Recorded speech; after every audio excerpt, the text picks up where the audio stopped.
On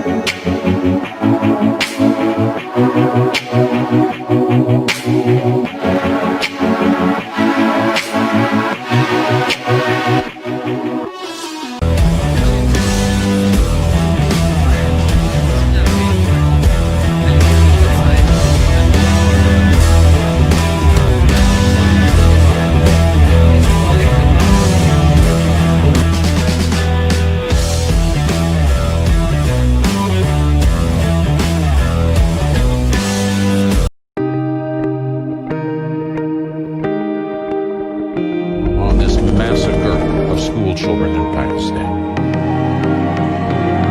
You think we are a nation who is only known for terrorism, but you're not aware that we own it when it comes to optimism.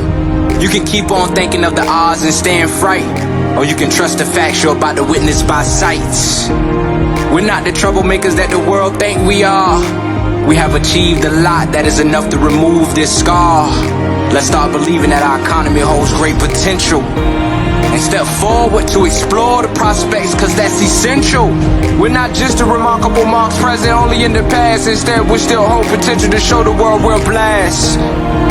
We were an academy who was followed by others. We got shattered a bit but stood again to aim for treasures.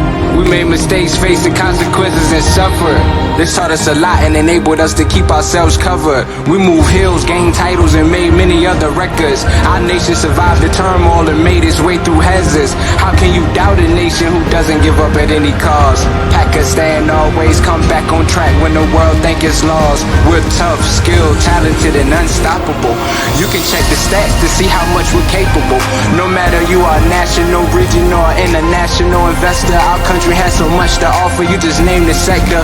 We're coming forward with the conference of the year. Will you amiably join hands with us and provide your share?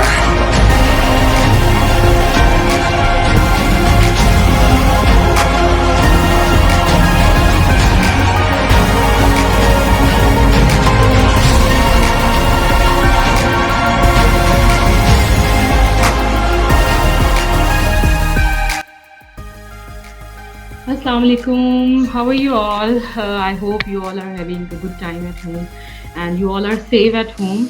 And please keep yourself safe because that's a tough situation for the Pakistani people. And being safe, it's important because today, if you are at home, you are going to watch us live today.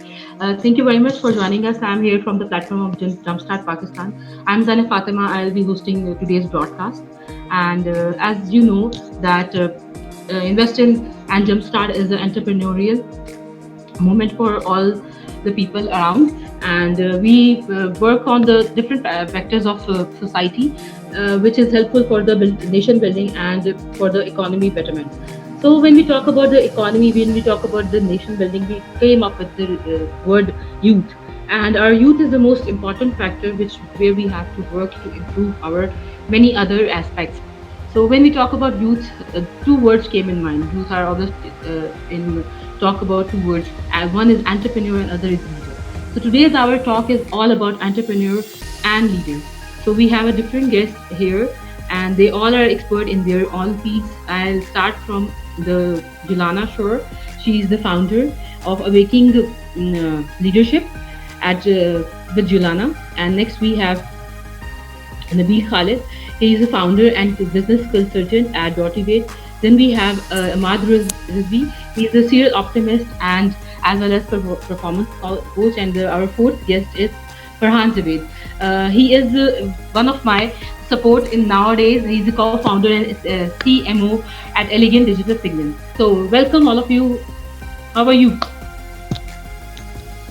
Fantastic. We are good. Thanks a lot. We are great. Thank you. Yeah, great to meet you. Thank you. I am really thankful to all of Alhamdulillah, you. we are great. Pakistan. And as today's topic is very interesting because we are talking about two different domains and both domains are actually interlinked with each other. So I'll start with the entrepreneur because the first step I think for this journey is entrepreneur. What is actually the entrepreneurship for you? If I'll start from YOLLANA. So the question is, what is entrepreneurship for youth?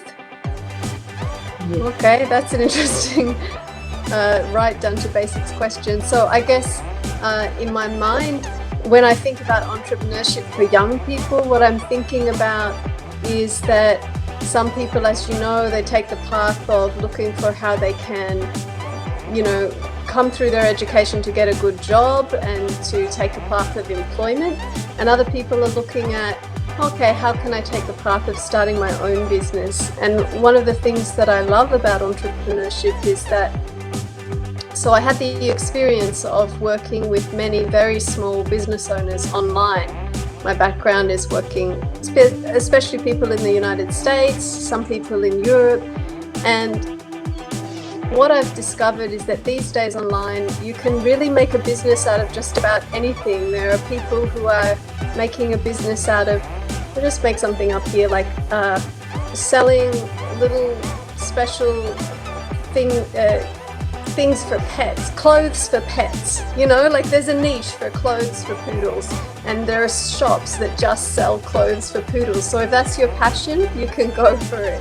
If you're interested in talking or presenting or singing or entertaining, again, we just have so much media available to ourselves through YouTube, through Amazon, through Twitter, that people can build themselves a business, a following, and a little tribe around that passion. So we live in an amazing, amazing time. And I have to say, when I was a young person, I didn't have anywhere near the opportunities that we have today. So it's an amazing time to be young, to be growing up, to have the whole digital world at your fingertips, and to have so many opportunities to follow, to find what is your passion, and then follow that into building something, trying something, creating something that will be of value to others in the world and that you can make a living from.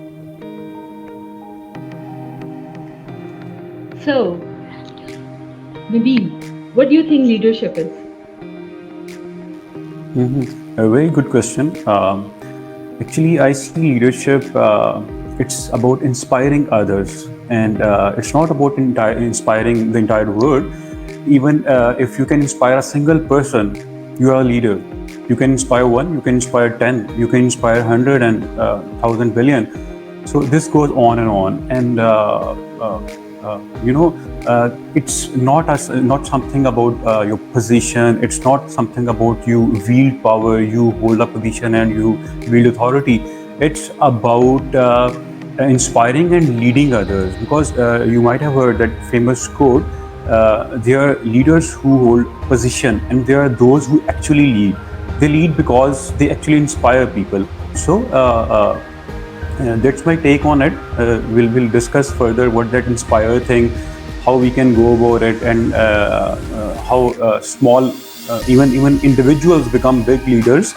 And this is how this same goes for corporations, for small startups. They can be leaders, and yeah. So Farhan, what you want to add in it? I think entrepreneurship and leadership, what I want to add first of all about the leadership, I think to be a good leader, of the fundamental property for a leader is that's the decision taking. He must be strong enough to take a firm decision at a particular time. So I think this is the most fundamental attribute that our leadership must have. And what about the entrepreneurship side? I think entrepreneurship is like a state of mind that to do what is valuable for the public and what you want. Your mind got satisfied with whatever you are working. So if you have a leadership expertise in that domain, both things will relate and you can carry on with a great path. So this is, I think, a relationship between these two things, and the basic property that I had mentioned here, that is what I had learned till now, that is the decision taking. So a firm decision is necessary at that point. This is I want to add here.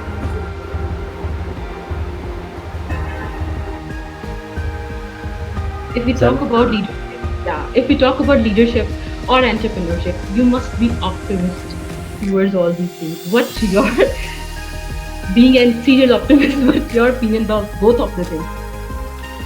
So I'll just give you my perspective, and I agree with exactly what Nabeel said in terms of leadership. Leadership is essentially influence. So when we look at leadership, it should not be treated as a noun. In fact, it is a verb. It is about action. It's about what is it that you are doing to inspire others that are around you. So when you look at leadership in the entrepreneurial context, you start, yes, as a founder, as an individual. Perhaps you'll have a partner. But at the same time, you'll start to build a team around you, and your core objective really is to put them in positions where they have the ability to do so much more that you perhaps don't.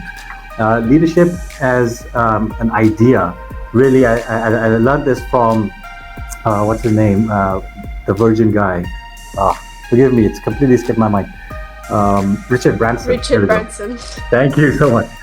So Richard Branson, he talks about, leadership as being an individual who nourishes, an individual who listens, someone who motivates, someone who praises people.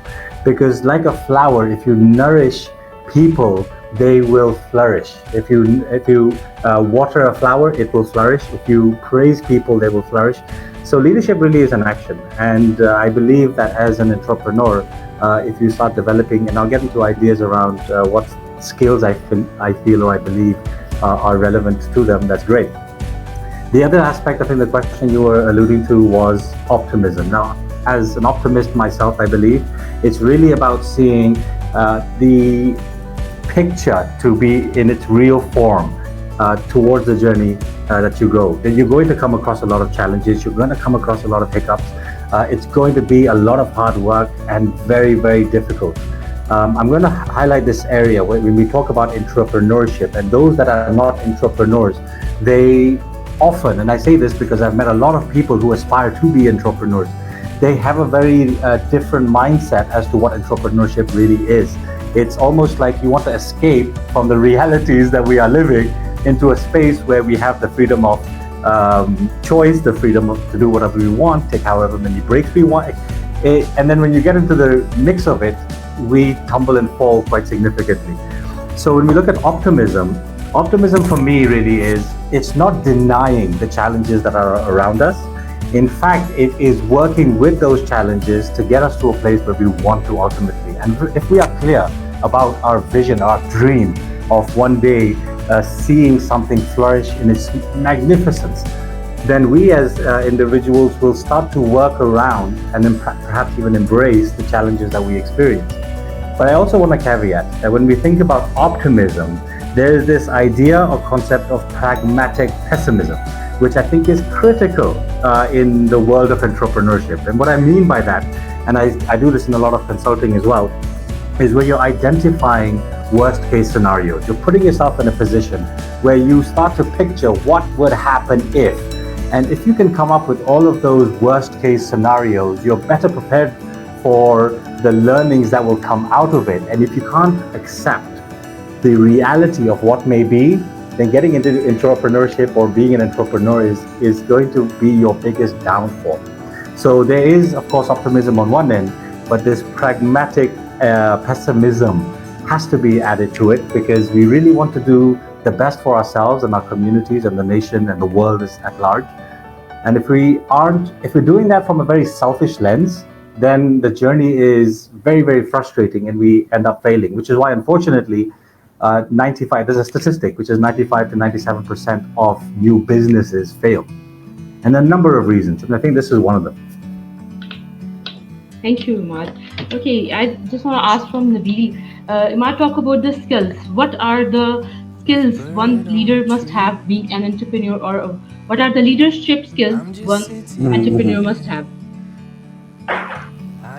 All right, let me first explain or in simple words, what is entrepreneurship. Actually, I would keep it very simple.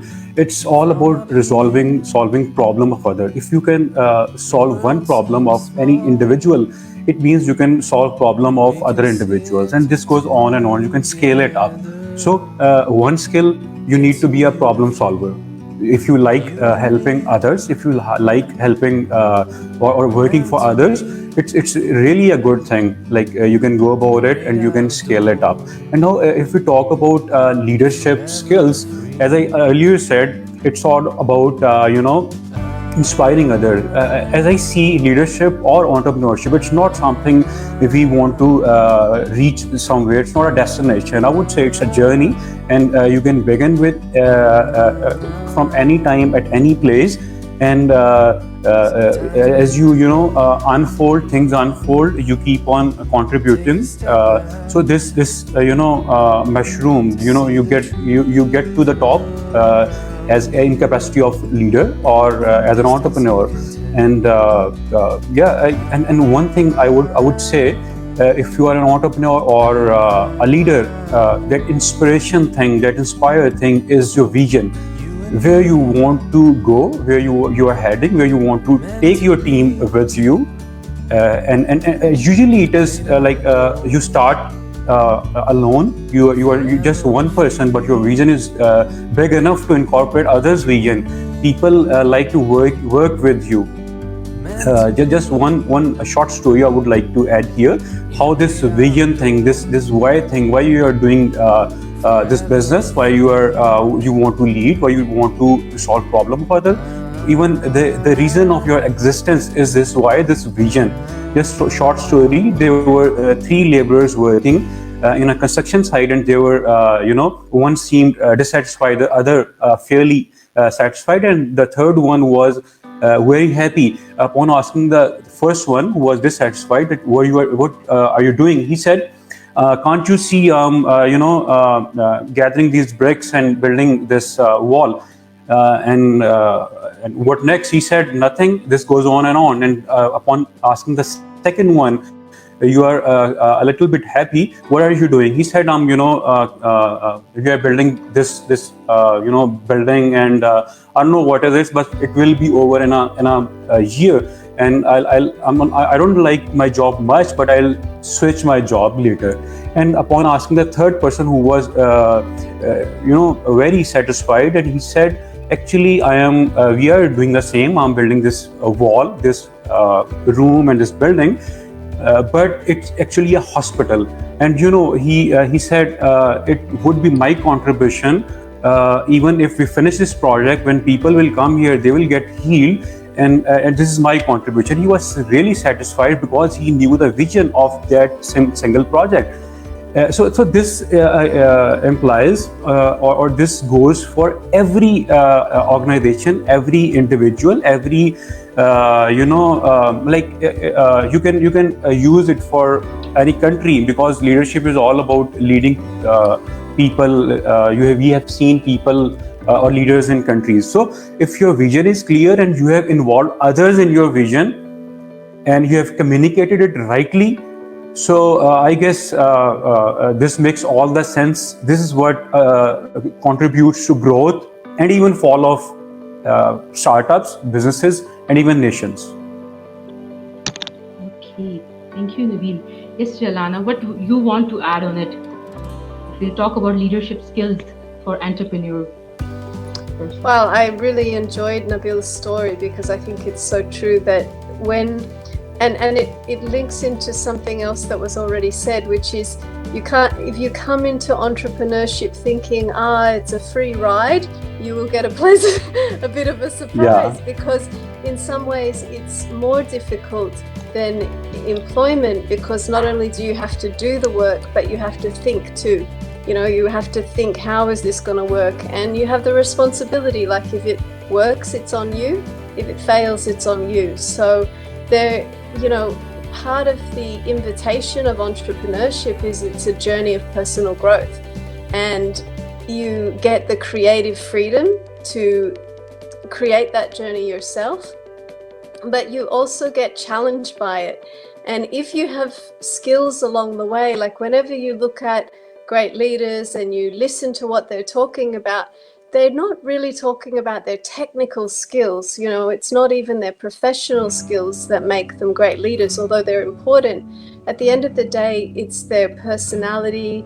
As you said, it's their optimism. It's their ability to to find the purpose, to take something difficult, challenging, something that's a problem, and turn it a different way around, see it from a different perspective, create a new solution there. But also that personal resilience, that when you see when you meet the challenges that are the day-to-day experience of running a business, that you can kind of somehow, like, I call it Aikido, because I don't know if you know, but in the martial art Aikido, like, they have a different style to most martial arts, and in other martial arts, like, if one person hits, the other person blocks, and it's just like that.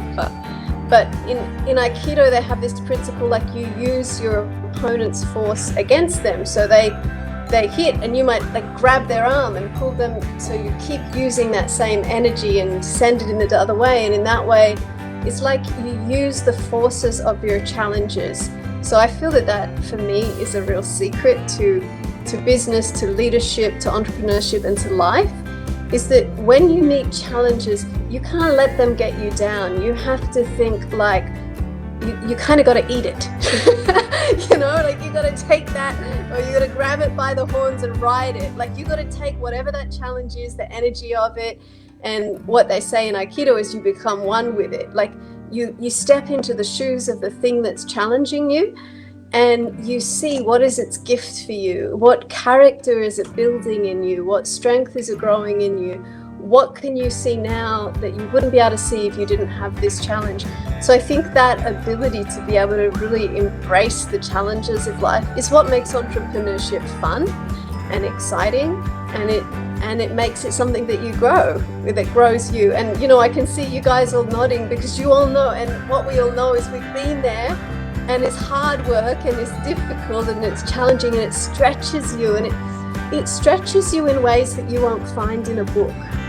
That's the thing. And no matter how much any of us talk about it, you won't get it from us either. It stretches you in a way that only your direct personal experience will show you. So you have to find it within yourself to meet the challenges of entrepreneurship and leadership, and you will, because that's the gift we all have of being human and having this resilience, this creativity, this ability to meet life where it is.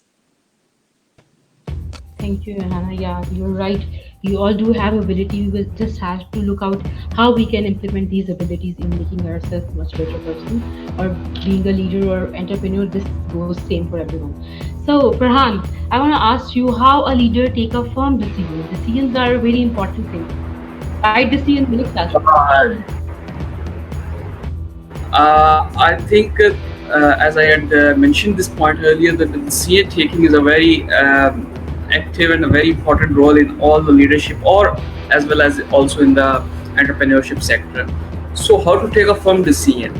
What I had worked on this thing, I think that's for more than 7 years. I had been working on this thing, and even after that, what I had initiated a small formula, and that's I called, if your firm decision covers the question of why, WH and why, what, how, and why, you will never be regret of your decision. Decision might be right or wrong, but if you have covered these 3 questions, you will never be regret of your decision. So now in the leadership sector or in the entrepreneurship side, entrepreneurship is a state of mind. You're working that thing that motivates you, that you like that thing. So you never get rid of that thing, that what I am going to do, how should I do this thing. In the entrepreneurship side, even if you failed some times and you go down, even till at that time you are motivated. Oh, let's try another way, even a few years back when we had initiated this concept, I want to add a little bit story of my own journey. After the study from the university life, at that time I get a little bit introduction of this, what the entrepreneurship is, and even from the second year I had joined this concept. So I was working on all these things, and after the graduation, because in our region in Pakistan that was a trend that engineer has been graduated, now he must have to start some job and each and everything. So I applied in one of the topmost telecommunication company in the Pakistan, and there was I got selected in that one. And in morning I was there to join the company. I'm not really want to mention the name of that company here, but in morning I was there to join the company, and at night I got a very severe road accident, and for about 6 months I was on bed. Now there were two options for me. One is to go down and let's be pessimistic. It's all been done to me. How is it possible that I tried for the last 5 to 6 years, and now after the graduation, when I was close to my journey, I was close to my target, I fell down. But I use an alternate way. When I was on bed after that, because of certain fractures and much more injuries, I was on the bed for the 6 months, and I took the laptop and start courses of the animation and designing and move towards that side. No, I put the 6 months of those in the state of learning the skill. So that technical skill, when after 6 months, when I was on my foot once again, I decided now I will not move towards the job side now. Now I will have to move towards the entrepreneurship side. So me and my elder brother, he's also an engineer, we decided, yeah, let's start a journey of this entrepreneurship, and we are registered our firm and started working in our bedroom. That now we have to move towards such a side that is innovative one, because for the current age entrepreneurship, you are not innovative. If you are not innovative, you are not an entrepreneur. So we have to bring any of the innovative idea in the existing ideas or in the existing fields. So we have started working on the concept of digital signage, that's as mentioned earlier by the Zainab. So we had working on that side. So this is the pessimistic idea of your mind, that whether you had taken that opportunity, that issue as an opportunity, or you take it as a pessimistic, oh, this all done to me. No, don't be negative. Always be optimistic that this happens to me, that means that something means for me. So we have started that, and alhamdulillah, now we're working in more than 2 countries, national as well as international manner. And we are introducing the concept of these latest fourth industrial revolution to our existing digital signage, that's IoT, cloud computing, and much more things. So the main purpose of my telling my own story here is that first you have to be optimistic. Second, decision. So along these 6 months that was on my bed, I was thinking about that what I have to do now, how should I perform those acts, and why I am moving towards that side. So these 3 questions, and now how to answer these questions. So as I was working for the last 7 years on these concepts, I got the answers. First, what? So for the what, I made a deep research. I think Google is the best thing for that thing. Second is observation, by looking surrounding what's going on in the environment. Then how you have to perform that one. You have to consult someone. I started these video conferences and all that. So I consulted with the public, with my elders, with the entrepreneurs, all those who had passed from these phases. So the consultation, I will got the answers of how. Then why I am doing these things. All the data that I got from the observation, from the research, from the consultation, I had analyzed all those. So the analysis was the most important factor in that one. What I has got from all this journey, analysis one. So after that, I got the finalized this thing. Now I have to move towards this sector, and this should be the, I think, better way to move on. So for the decision taking, that what, how, and why, and then for those I had mentioned the aspects that how you got the answer. This was a little bit that I want to add about the decision taking. I think it might be I took a little bit more time, but I want to elaborate this point with my own journey. That's I think that's from my side. Thanks, Zainab, for the time. Thank you, Farhan. stories are actually important thing, because this help us to understand and help us to understand the psyche of different people. Yes, Mad, what you think? Farhan took a decision with 3 factors: why, when, how. And what is a decision making for you? A firm decision, being a leader. What is for you? Same questions.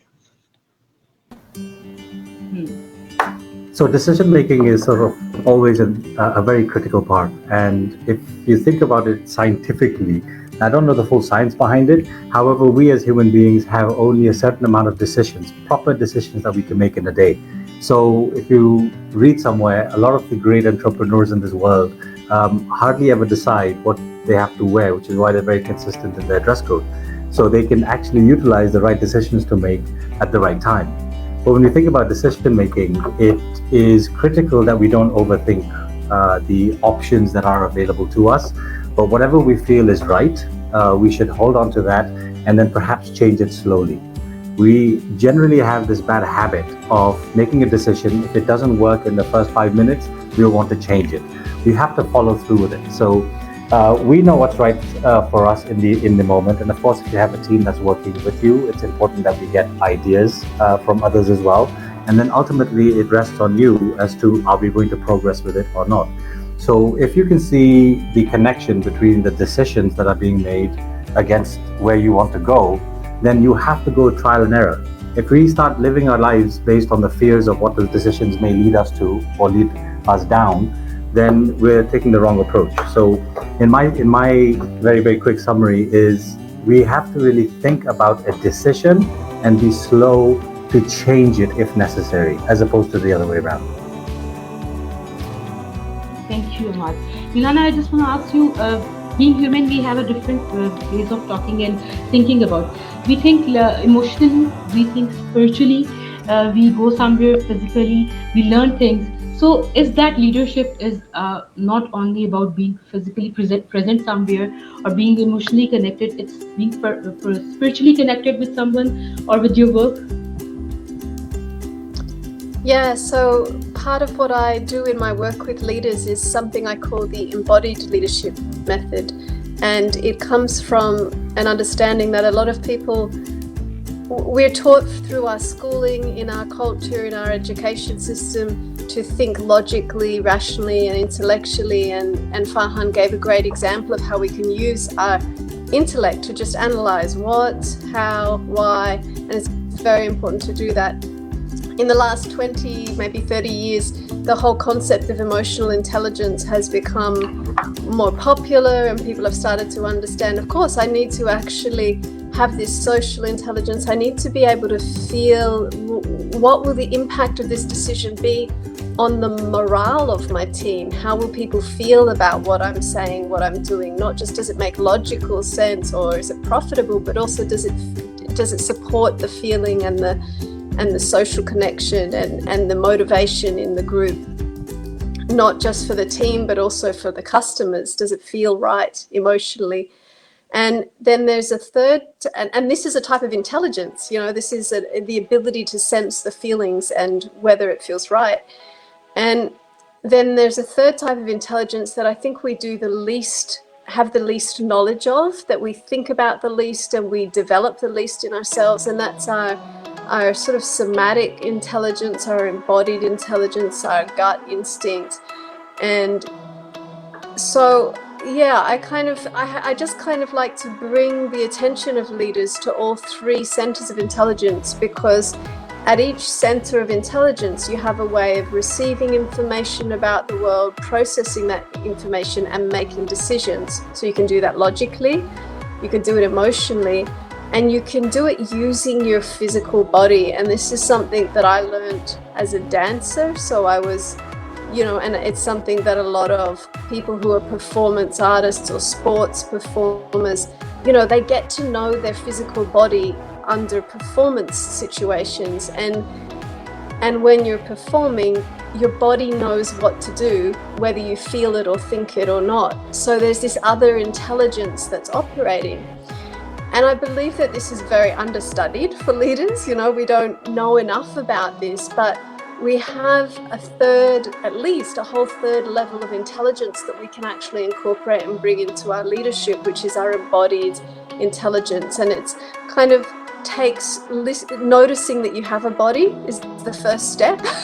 It sounds silly, but sometimes we forget, we're so focused on our vision or our team or the problems or the solutions that we just forget to notice my feet are on the ground and I need a drink of water, So just having that awareness of your body and your body sensations, and then paying attention to the gut instinct. And I guess it's something that I learned, kind of from spiritual teachers when they talk about your body as the barometer of your soul. And I've found that I can, for example, stand in one place and,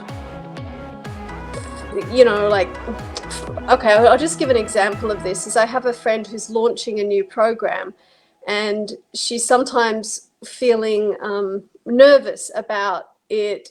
She knows it's what she really wants to do, but she feels, will it work, this kind of thing. And so we played a game, did an exercise where she stood in one place in the carpet on the floor, and we said, when you're standing here, you are the part of you that's completely confident about this program. And suddenly she lit up, and when she stood in that place, all the solutions were clear to her. She knew what she needed to do, who she needed to become, how she needed to do it, who she needed to contact. She could see her business from a whole different perspective. And then we said, okay, let's stand in this other place. You have all these doubts. Embody the doubts for a minute just to see what it's like. And she stood in the place of her doubts. And there we saw all of the mindset and all of the ways of thinking that have been holding her back and have been part of her habitual behavior for many years that have kind of become unconscious but are not really serving where her business is going. So this is just one example. There's a lot of different ways of bringing your body awareness, but literally where you're standing or sitting in the room, what your posture is, all of these things are part of our leadership. They're part of our leadership intelligence, and so we personally can listen and pay attention to our bodies, but they're also part of our leadership presence. So the more that we bring our vision, our awareness, our thoughts and feelings about our business into our bodies, the more that we embody that with our whole self, the more that when you're speaking to other people about your vision, they feel it in their whole bodies, because bodies tend to resonate with each other. They transmit presence, if you like. So understanding your body intelligence and being able to use it as a leader is an extremely powerful thing. And as I said, I'm quite excited about it because it's kind of a new territory. It's not widely talked about or understood, but there's a lot of power there. Thanks, Yollana, for adding this. Okay, one thing is very important. We talk about our emotional intelligence. We talk about our different factors like Y factor. Nabeel, I just want to ask you, all things are okay, but still we need practical examples of all these things. We need some practical help regarding being a leader or being an entrepreneur. So what practical basis or what practical help you think will provide the people those are watching us right now? Well, I would agree with Yollana, as she earlier said. It's all about doing. You can't learn unless you fail. You feel the feeling of failure and then get up again, start doing it again. So I would say there is no alternative to doing it practically. You should be, as IMAAD said, you should be optimistic. You should be invincible. You have, strengths in your body, as she rightly explained. That physical endurance thing, physical quotient thing in your body. It's one of the most crucial or important thing to have in a leader. Or even if I would say again, leadership is not something out there. It's not something a position. It's you are a single person. You have a vision. You want to bring it to reality. You are a leader. You consider yourself a leader, and start doing it. The more we call it progressive elaboration. So you can't learn unless you do it. You would, and experience is one of the important mentor of life. You learn from books, you learn from your mentors, people, you learn from traveling. So this is one of the most important mentor, I would say, and this is the important thing that we need to learn as startup, as I would again say as student, as individual. Can I jump in? We are going, I just wanted to jump in real quick. I just want to elaborate. I just want to elaborate the Yollana's point. I just want to add the Yollana's point here that once I was invited for a debate competition, and the team has requested me to lead this whole team for this declamation contest. So when we had finished that successfully, they requested me to mention a few last words. So I added there that whatever in my mind and heart, the same is in my words, and I do the same thing. So that this is the what Yollana, I think, added here. That was the emotional intelligence. Your mind should be synchronized with your heart, so that your decision will be firm and you will be satisfied with your decision. This is I want to add here. You're welcome, Yollana.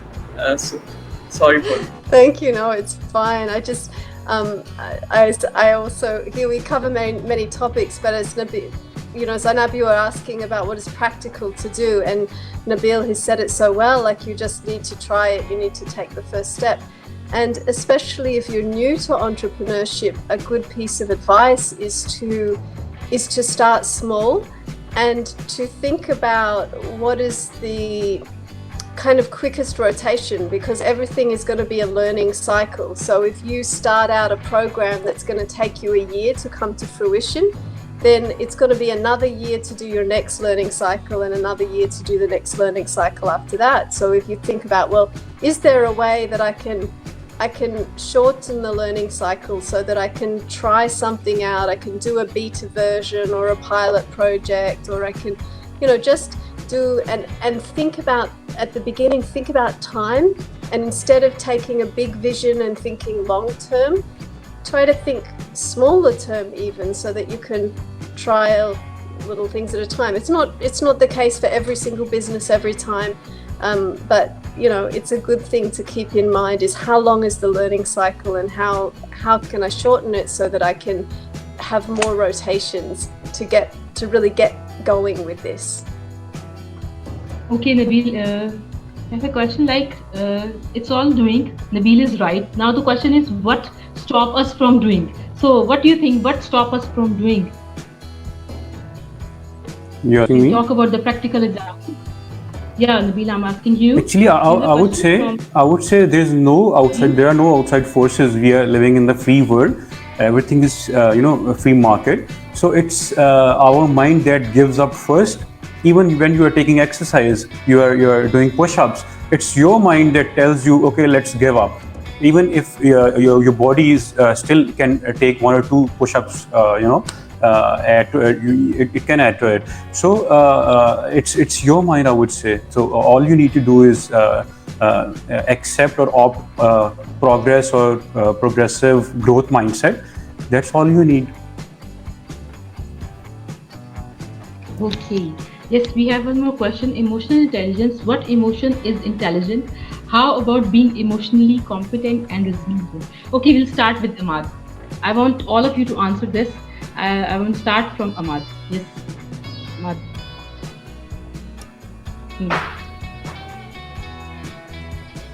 Okay.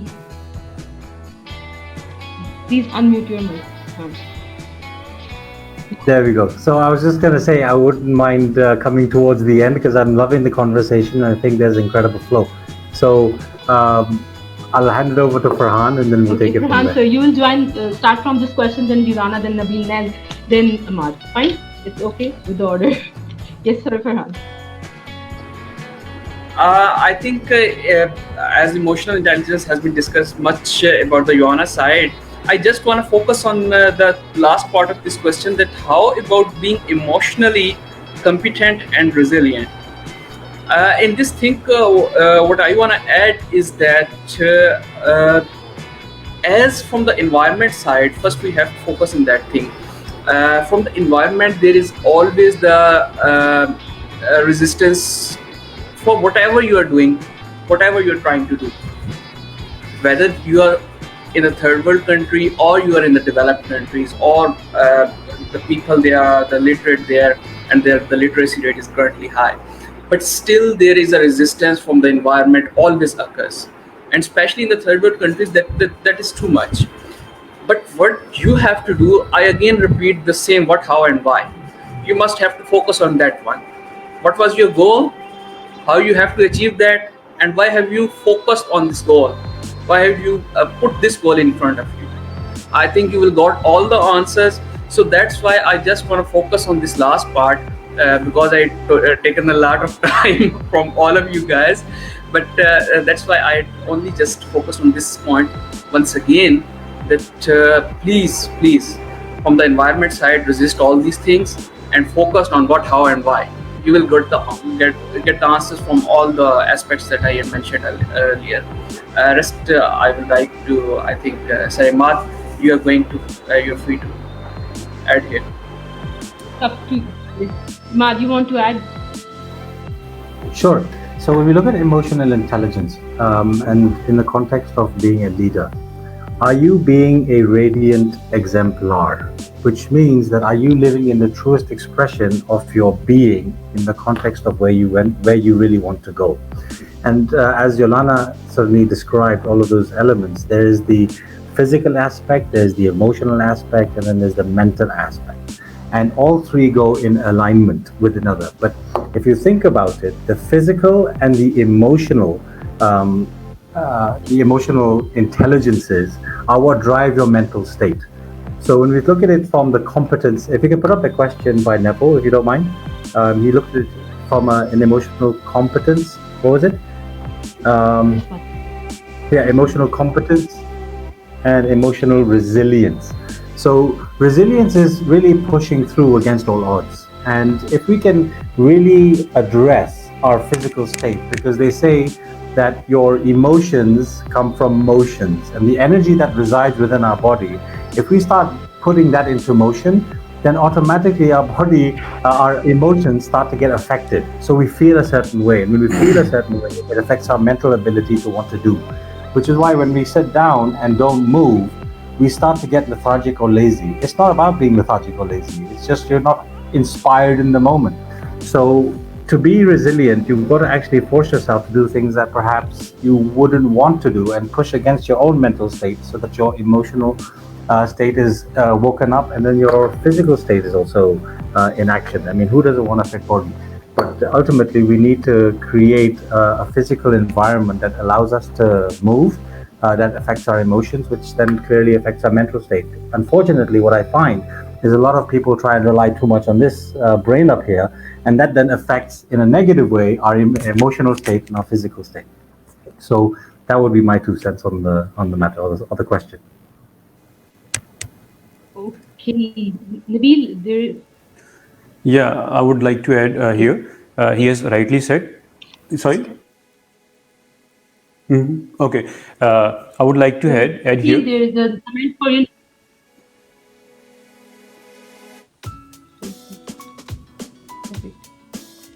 Okay,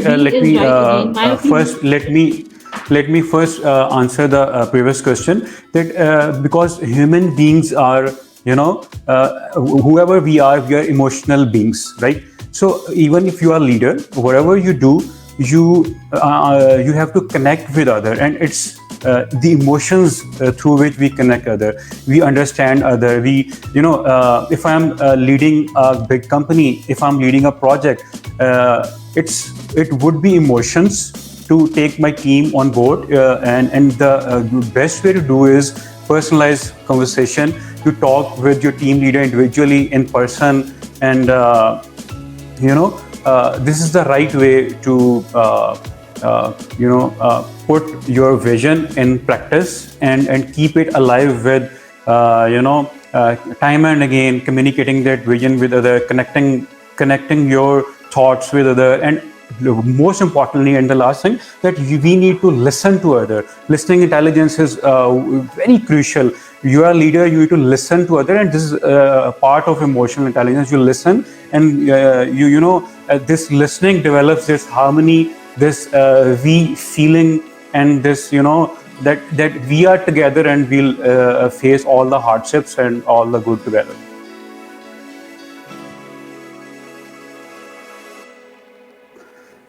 There is a question for Nabeel, but I'll ask this question from Yollana. How do you get a growth mindset?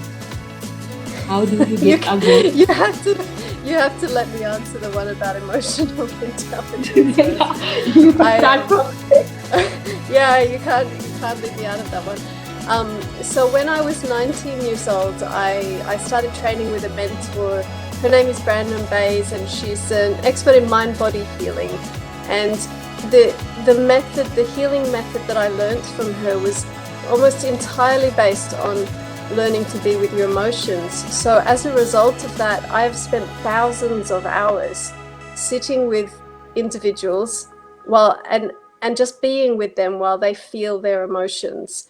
And so I have a very good sense of what emotion, how intelligent those emotions are. And there's a couple of things that are really important to know about it.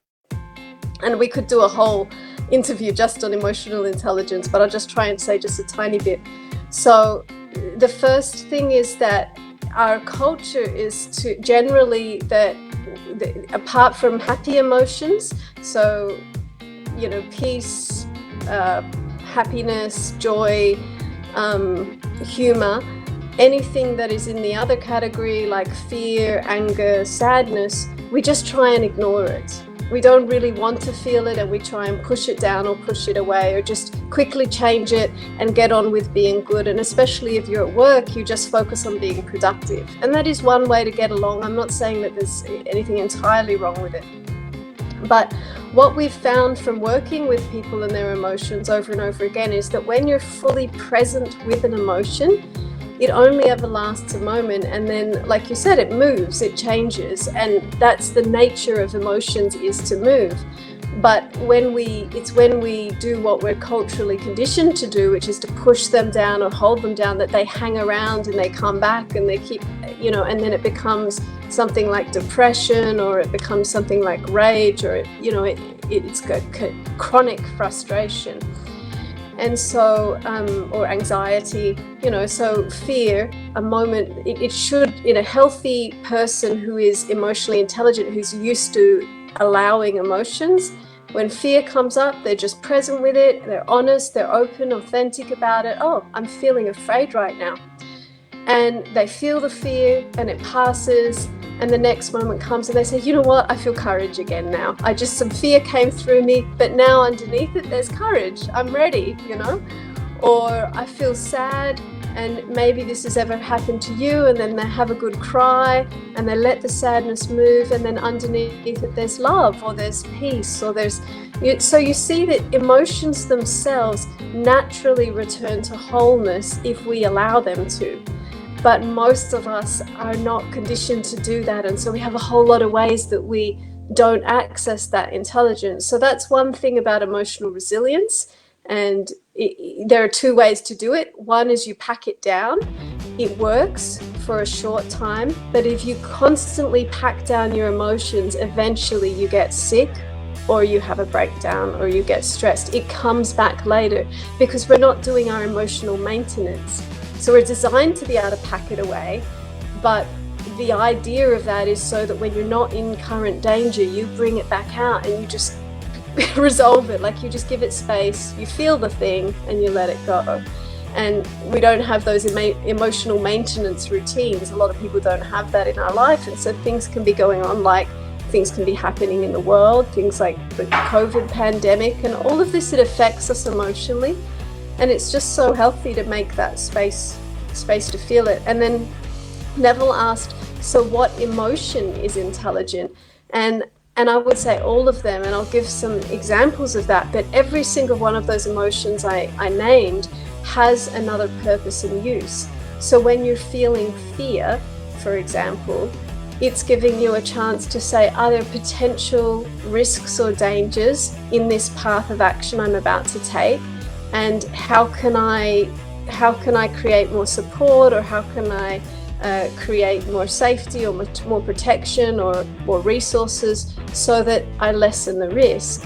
If there's anger, it's usually telling you something's not right. It may be in someone else, it may be in the organization or the system, or it may be inside yourself.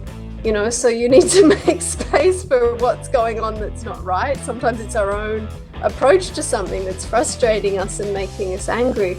But anger is a signal to you. It's an it's your body, your system saying, hey, something going on here, I'm angry. And it's usually something's out of whack. So anger is not something that we should push down or be worried about. It's something to listen to. Sadness also has a message for us. It's usually to do with a connection. It's usually to do with a value, something that's important. And so sadness is pointing out, hey, that's something I really care about, and I could be losing it. There could be loss here. And so maybe even if something's already been lost, it's telling you that's a value that you want to take care of and protect in the future, and maybe you build something around that. So I could go on and on, but emotions, hugely intelligent, have a lot of value to add to our lives, and great to build your emotional intelligence so that you can use that force in your daily life. That's exactly right. If you don't mind, can I just add something to that? And I find that a lot of people certainly do struggle in this area of identifying those emotions and doing something with it. So we look at our emotions, which are triggered by a familiar past. And, you know, as we grow up through our experiences, we start to have these experiences and then start relating it to various other experiences that give us the same feeling. So anger, as an example, there could be many triggers. However, the emotion is very much the same. And this is when it comes to the mind and the thoughts, is how you think will relate directly into your past, which is why we're constantly in this state of being and living in the past. And there's a difference between the past state and the future state, whereas this is analytical thinking, where when we're already in that emotional state, we find it to be very difficult. So we have to pause. And that's the concept of meditation and mindfulness. Is about being present in the moment. And one of my mentors, his mother shared with him that in order to be present, what was it? I've written it down here somewhere. She says, you have to practice living in the present state, and therefore you will live with presence. Because when your analytical mind is clear, when your mind is clear or void of all of the distractions, then you're allowing yourself to think about those elements that you need to start addressing so that you can start to work towards a future that you desire. Because unfortunately, we start going down this spiral of into depression, which of course can be controlled, but it becomes very, very difficult.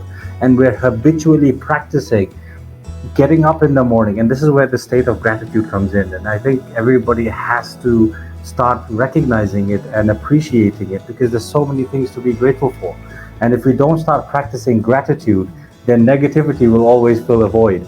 And gratitude, you'll find, will always remove that negativity, because we're seeing things for what it is. And there's an exercise that I tend to give folks, is to practice, not even practice, but every time you wake up in the morning, what are the 3 things that you're grateful for today? And then come up with 3 new things every single day. But I want you to write it down and not just think about it. I want you to immerse yourself in that idea. And then when you see it on your board, you'll find that you've got so much more going for you as opposed to what's not going for you.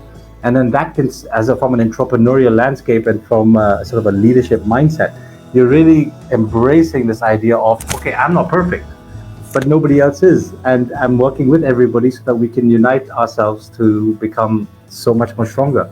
So it is a journey. It's not a walk in the park. It's easier said than done. However, it's something that we must practice on a daily basis. And then the other piece I want to sort of highlight around this idea of growth mindset. And if you look at entrepreneurs and the greatest entrepreneurs out there in the world, and I've studied quite a few of those, and I've spoken to entrepreneurs as well, there are 2 very core areas that they address, which come up time and time again. There are many elements, yes, but the 2 things that come up consistently, Number one is passion. You've got to be emotionally invested in what you do, because if you're not in love with what you do, you're going to get tired and burnt out and frustrated very, very quickly. And then the second thing is you have to be open. And I think Nabeel had mentioned it. You have to be open to feedback. You have to be open to criticism. You have to be, asking questions, not just of yourself, but of others. And this comes to the idea that, there are good questions and there are bad questions. A bad question could be, what if I fail? That's a bad question. Another question could be, what do I need to know, or what do I need to learn, or who can I engage who can help me solve this problem? And when we start reframing the questions, we're starting to put ourselves in a sort of a growth mindset state where we're looking in the direction that we choose. Because we as individuals have a very vivid sense of memory and an incredible sense of imagination. And it's unfortunate that our sense of memory, if it's negative, can influence how the future is going to look. I hope I've sort of covered everything that I haven't digressed anywhere, but I just feel that had to come out, and I'll leave it at that. Yeah. Let me add a little on growth mindset, because there is one way to go about it, as Nabeeel was asking, that how we can adopt growth mindset. It's really easy. We have role models, and how we can actually adopt it. They think, they act, and they communicate in the same way. So we can study them, how they think, how they communicate, how they actually act. It's how they practically do. And when we talk about thinking, everything starts from thinking. You can have a comparison of growth or other mindset. They differentiate their differences from the thinking, because thinking is the origin of your destiny. Your thoughts determine your actions, and you take repetitive actions. They become your habits, and your habits in the long run become or portray your character, and this is how your destiny is shaped. So we can start learning for growth mindset is the pinpoint, the focus is our thoughts, how we can manage our thoughts. And in a minute we have 60 to 60 in a day we have 60,000 thoughts, and in 1 minute we have around 80 thoughts. So one way we can directly jump in and manage our thoughts. It's a little bit difficult. And the second way to do it, we can actually, there's a connection of thoughts, what we are thinking and what we are feeling. So it's an easier way to go about it. If we are feeling bad, it means we are having bad thoughts. So we can, it's an easier way. So whenever we are feeling bad, it means we are having bad thoughts. And simply we can interrupt, we can start thinking of something else. We can start thinking of something where we felt, happy. It's, you call it, connecting points. So we connect ourselves, our thought with something, past experience where we have, accomplished something. So this chain action or reaction will start from thoughts to our destiny, our future in the domain of leadership or in domain of entrepreneurship. Sorry, can I just say something else? I just want to dive a little deeper into that. That's absolutely right. Our thoughts shape our behaviors, and what I sort of like to allude to is, if you dive a little deeper into that, is what actually drives our thoughts, and that essentially is our emotions. But then again, what drives our emotions? It's our beliefs, and what drives our beliefs are experiences. So no matter who you are and where you're from, it's our experiences that ultimately shape our behavior. So if you're looking at changing your behavior after recognizing and accepting for what it is, it's about creating an environment around new experiences that can allow us to start expressing ourselves in a different way. So you're absolutely right, I think, in that concept. Yeah, and one last thing, whatever we are doing in our day-to-day life, we have values that keep us on track, because vision is something big. We have goals, they are big. We are engrossed in day-to-day activities. We are overwhelmed with us, and these are the visions, the values that guide us what to do, what to do, what we can't do, and how we can, keep our decision-making intact. Okay, Farhan, do you want to add something? I want to add here one point from that mentioned by Mr. IMAAD, that about the bad questions. So I believe that one must be prepared even for the bad bad questions. And the worst thing, I think, if you are an entrepreneur, the worst question would be, even if I had to shut down my this whatever that is going on your firm or whatever you are working on, even if the question lies that how to shut down that thing, you must have a strategy of even that thing. So the bad question also plays a role, and put them also in an optimistic manner. So this is what the mindset is, whether you are optimistic or pessimistic. So this optimistic thing even converts your bad questions into a positive. Okay, Yollana. Hannah, you want to add on it? No, I think this is good. This is all very good. Okay, that's good. Actually, I never let my guest go away without giving me the one verdict about your thoughts on whatever topic we are talking about, or any other thing you want to add or you want to convey to all the people, those are watching, to make this discussion more fruitful or favorable for them. You want me to start? Yeah, okay.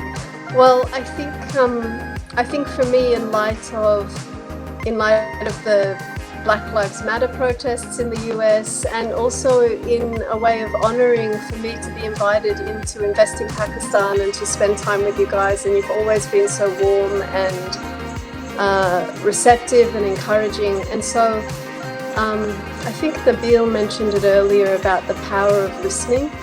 And it's not just about listening to your team or listening inside your business, but really listening to all of life and listening to people who are coming from a different place to you. I definitely come to this call really listening and appreciating everything that's been said and what I can learn. And I guess that life is full of opportunities for us to humble ourselves and listen and learn from the people around us. And so doing so doesn't only help us grow as people, but it also takes us a step closer to world peace, I think.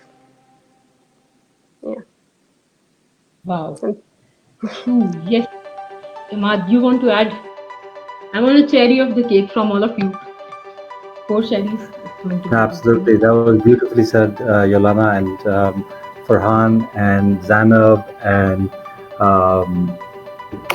Namulia. Why am I? I have this issue. Nabeel and Farhan. Nabeel. Sorry, Nabeel. And Farhan, of course.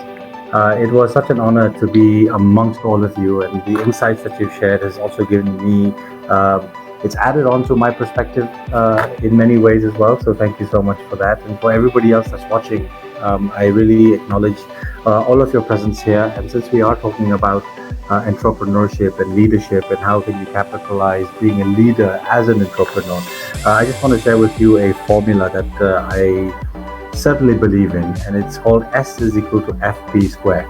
And S is, of course, success. Now, however you define it, because it's a subjective matter, success really is however you choose to define it. And the way you obtain that is by the F, which stands for focus. You have to be laser focused in terms of what it is that you want to achieve, no matter how small, medium, or large your goals may be, but you've just got to have a laser focus. And then the P squared means there's 2 P's, which means persistence and patience are critical. Patience in the long-term outcome, and persistent in your daily activity. Patience doesn't imply that you just sit there and wait. It means you just have to know and that whatever you are doing on a daily basis, you will get to where you want to be. And you have to, it comes with hard work. There's no 2 ways about it. So I wish you all the very best on your journey as an entrepreneur. And now that we've all connected in some shape or form, feel free to connect with us, and we'd love to give you our insights and also learn from you and see the incredible work that you're doing. I'll just close off on the video that we opened with, that you shared. It always gives me this incredible inspiration, and I just want to watch it over and over again, because the words that are expressed are absolutely true.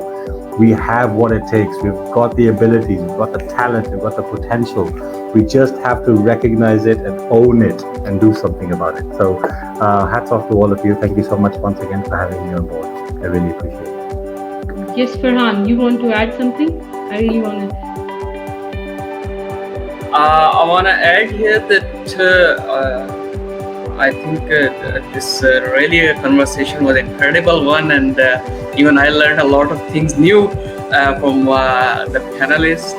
And the thing that I want to mention here is that no doubt that the majority of the population across the globe includes the third world countries. And in those countries, what I had analyzed from my research, the thing that much of the time degrades a personality is the environment. So my suggestion, my point for all those who are trying for the new thing, please put this thing in your mind that the resistance comes to you from the environment. This is the fundamental factor of whatever you, even if you are in the developed countries where the literacy level is too much high, even there the resistance occurs. So the thing you have to do is remain consistent, remain focused to your idea and your perspective. Second is that action. So if you think about something that I want to do this thing in the next 2 years, if you are not able to start that one, you had not started from the today onwards, I will start it tomorrow. No, you have to start it now. So these two things, consistency and the start from now, because changes occurs with the passage of time. So you have to start now, so that if there must be some change or the issue occurs, you have enough time to make an alternative path. But your goal will be the firm one. So this is I would like to add here. Thanks, Zainab, for the time. Okay, maybe.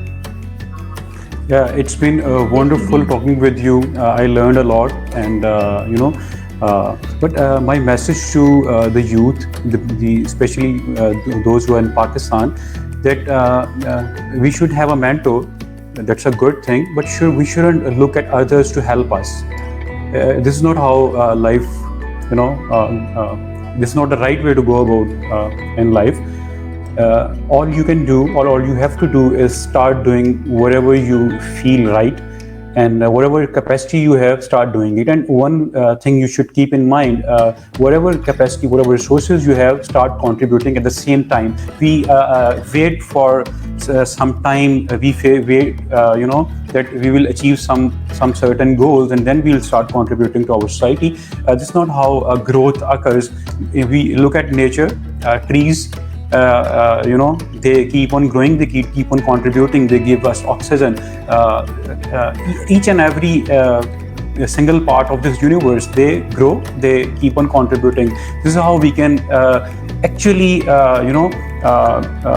compress that 10-year journey in 1 year. We can lead that journey quickly, having a mentor, start contributing, and actually practically doing. Failure is something that teaches us a lot, and there's we are so much, we have learned so much about failure. We have failure management, and so we can read again, and take lessons, listen what failure has taught us, and then we can get up again, and we'll get to whatever our vision, whatever goal is, inshallah. And best wishes for those who have just started, for those who have failed. No matter what happens, you will get to there again. And those who are growing, best wishes, and thanks for watching, viewers. So thanks, panelists. Take care. Okay. Sometimes things happen and you don't want to stop them. Seriously, I don't want to stop this conversation. I am feeling so motivated, so energetic after listening to all of you, and that's from my heart. Seriously, I'm not going to let you anyone go anywhere, and keep learning from all of you, and that's what the learning is actually. And I am really thankful to all of you, those who are watching, and especially my all panelist guests, YOLLANA, IMAAD, NABEEL, FARHAN, for coming here and giving time to the Invest in Pakistan. And I'll invite all of you for the coming up conference. Please do join us. It is going to be held from 12th of June till 15th of June, and it would be a pleasure for me and all the audience, those are going to watch you online again. And really, I'm really thankful to all those who are watching me right now. One thing I want to add, it's a beautiful evening for me because I learn a lot of things, and life is seriously the same way. Life is a very beautiful thing if we look it in that way. Just remember, live life beautifully and dream passionately. If you have passion to dream, you will succeed someday. Thank you very much from my side. Allah Hafiz. अपना ज़्यादा सारा ख्याल रखिएगा. Bye.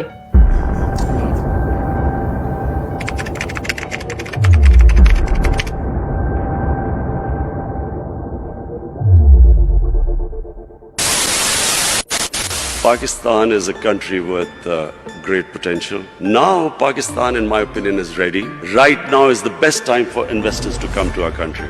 Now, Pakistan's stock market is booming. Stock prices are at their highest level ever, and investments are pouring in. Spending more than $50 billion on energy and infrastructure in Pakistan.